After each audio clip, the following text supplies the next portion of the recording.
Salud en Directo América de France 24. Mar Romero Sala con nosotros en el estudio. Mar, bienvenida. Iniciamos una nueva semana informativa. Así es, Raúl, buenos días. Vamos a nosotros comenzar hablando de una vacuna contra el dengue que ha recibido la luz verde en Europa. Sí, es una noticia que llegó este fin de semana y que de hecho ya se esperaba, ya teníamos buenos resultados de esta vacuna. Es la segunda que existe contra el dengue y se parece con la primera vacuna que existía en algunos aspectos, en otros difiere. Vamos a repasarlo, ¿no? La primera se aprobó hace años, es de la farmacéutica Sanofi con el Instituto Pasteur, mientras que la otra es de la farmacéutica Takeda japonesa. Ambas son de virus atenuado. ¿Qué significa eso? Pues que se usa un virus vivo del dengue, pero que se debilita hasta el punto que no puede crear una infección, pero sí despertar una respuesta inmune. Además son tetravalentes, eso significa que funcionan contra los 4 serotipos del virus del dengue que existen y que pueden infectar a las personas, pero la gran diferencia es que la vacuna de Sanofi se tenía que poner a personas que ya hubieran tenido al menos una infección previa, porque se descubrió en el 2017 que en las personas que no tenían anticuerpos previos contra el dengue, la vacuna aumentaba el riesgo de una infección posterior con dengue grave. Entonces, por ejemplo, muchas entes regulatorios, como en Estados Unidos, la recomendaban solo entre los 9 y los 16 años, también porque a partir de entonces no había buenos datos sobre su eficacia. En cambio, en este caso, pues a pesar de que no tengamos todavía los datos que surgen de una aplicación a gran escala de una vacuna, parece que no parece comportar este riesgo, algo que podría abrir las puertas a una vacunación más amplia. Mar, y digamos, hablemos ahora de las implicaciones que pueda tener esta nueva vacuna de la que estamos hablando.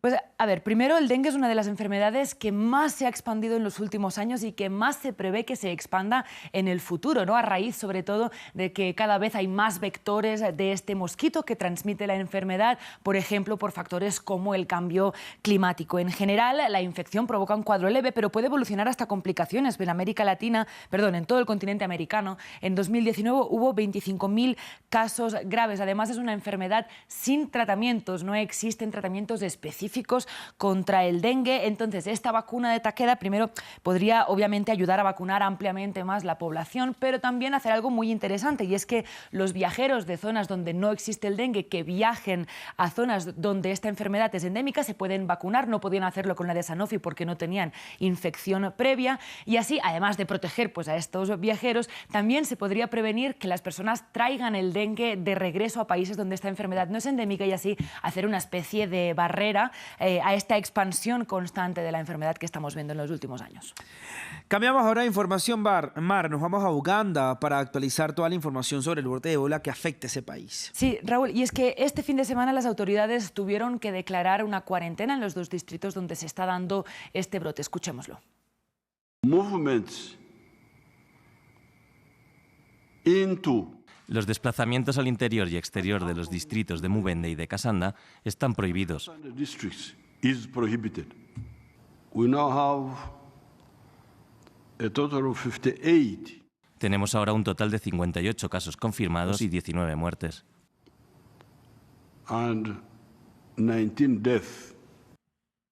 58 casos confirmados, 19 muertes, esto sin contar los casos sospechosos o que no se han podido confirmar clínicamente, ¿no?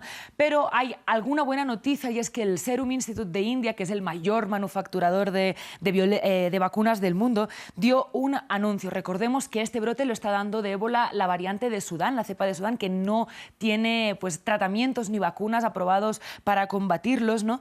Y en cambio sí existe una vacuna desarrollada en fase clínica 1 por la Universidad de Oxford y AstraZeneca, pero digamos está de nuevo en fases muy iniciales, ¿no? Sin embargo, Serum Institute se propuso para producir entre 20.000 y 30.000 dosis, poder llevarlas gratuitamente a este país, a Uganda, y ayudar tanto a combatir el brote como también a recabar cifras y datos de cómo está funcionando verdaderamente esta vacuna para combatir la enfermedad, ¿no?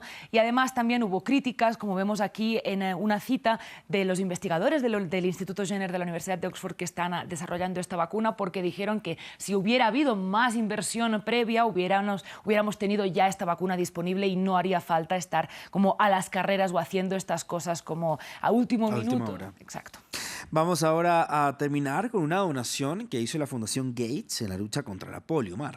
Sí, esto lo hicieron en el marco de la Cumbre Mundial por la Salud que se está desarrollando a lo largo de toda esta semana en Alemania. La Fundación Gates ya es donante habitual en la lucha contra el polio. De hecho, es prácticamente el único financiador del programa de la OMS de la erradicación de la polio, algo que despierta tanto alabanzas como críticas en algunos sectores. En este caso, donaron 1.200 millones de dólares, especialmente enfocados en Pakistán y en Afganistán, los dos países donde la polio es endémica. Y aquí en el comunicado vemos, ¿no?, como dicen eso, que los últimos pasos hasta esta erradicación son los más difíciles. ¿Por qué? Porque además últimamente las cosas se han puesto todavía más difíciles. En este espacio lo hemos dicho ya varias veces, las tasas de vacunación han bajado en todo el mundo y eso también ha hecho que, por ejemplo, surjan algunos pequeños brotes en países donde todavía no había, donde pues no se había registrado durante muchos años. Ya estamos hablando de Estados Unidos, Reino Unido, pero también de algunos países africanos como Malawi, ¿no? Y es que además pues el reto de la erradicación de la polio no es hacer que desaparezca solo de los países endémicos, sino que generación tras generación todos los niños de los países